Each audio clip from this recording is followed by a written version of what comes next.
السيدات والسادة أعضاء المؤتمر الكرام، أسعد الله أوقاتكم. إنه لمن دواعي سروري أن أتحدث إليكم اليوم ناقلا لحجم المأساة والمعاناة التي خلفتها الحرب على قطاع غزة، وذلك من قلب مدينة غزة، وخصوصا فئتي النساء والأطفال. فمنذ بداية الحرب في 7 أكتوبر لعام 2023 عمد الاحتلال استهداف كل ما هو فلسطيني بغض النظر عن التصنيفات الإنسانية، سواء كان ذلك من خلال القصف المباشر أو التهجير القسري والمجازر الجماعية واستهداف مناحي الحياة اليومية للفلسطينيين. Ladies and gentlemen, esteemed members of the conference, may Allah subhanahu wa ta'ala bless you with good time. It is a pleasure to be able to speak to you today, conveying the magnitude of the tragedy and suffering caused by the genocide on the Gaza Strip in the heart of Gaza City, particularly for women and children. Since the beginning of the war on October 7, Israel has intentionally targeted every Palestinian, disregarding all humanitarian considerations, whether through direct bombing, forced displacement, genocide, or the targeting of daily life aspects for Palestinians. These practices have had a tremendous impact on women, children, and other marginalized groups. They bore the biggest brunt of the latest genocide in Gaza, with over 20,000 women and children recorded as martyred, with an additional 6,000 plus of them still missing. This is aside from the thousands directly injured from the intensive bombing. These statistics show that the effects of the genocide have disproportionately impacted women and children in the following aspects.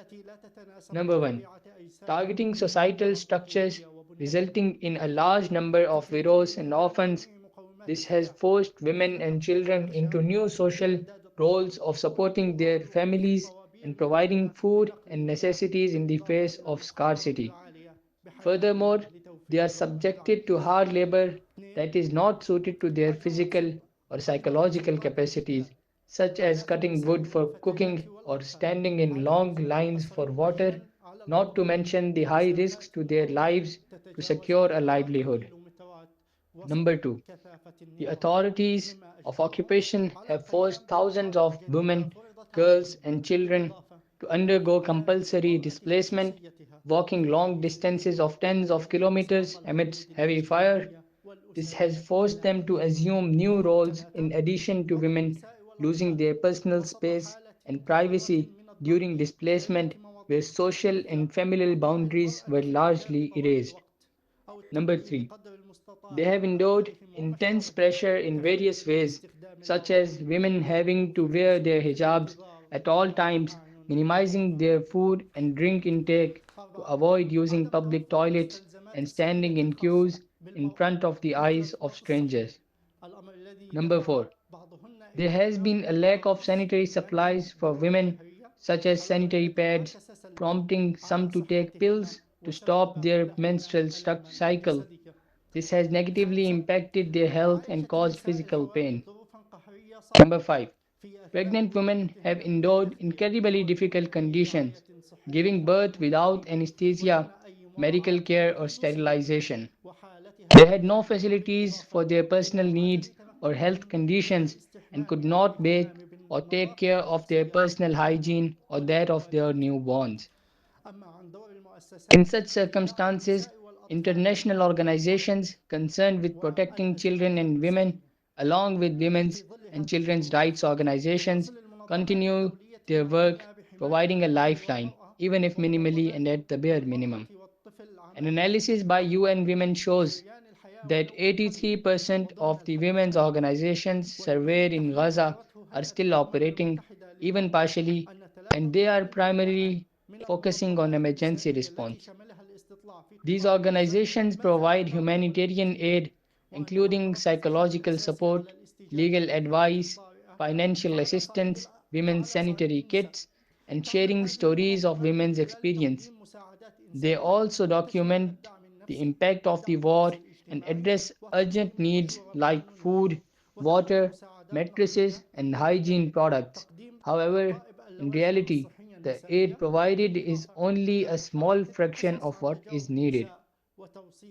For children, these organizations have sought to meet the minimum needs, such as providing food, medicine, and clothing, in addition to supporting projects that offer psychological support for children, including organizing open days and implementing psychosocial support based on specific methodologies.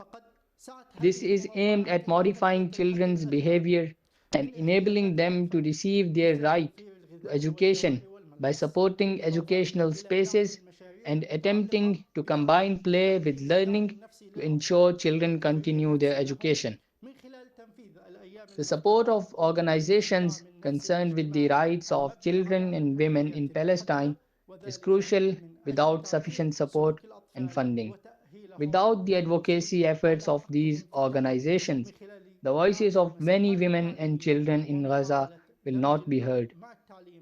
After the war in Gaza, the lack of care, women and children face a complex future marked by health and psychological challenges.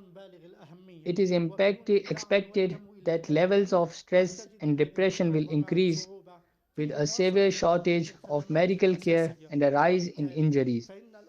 The war may also affect women's opportunities for work and education, requiring efforts to rebuild the economy and strengthen social networks.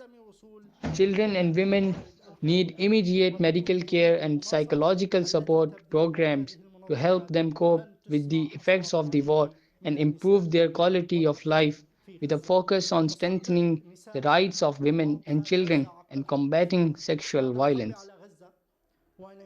The recent genocide in Gaza has shown that women and children have been primary victims of violence and targeting.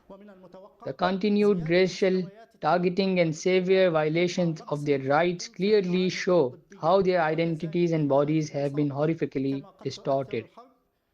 Therefore, enhancing the role of civil society institutions, especially those working on women's and children's rights since the beginning of the war, is imperative. Strengthening partnerships and coordination with international agencies and UN agencies to ensure the full integration of gender related issues in all humanitarian relief of efforts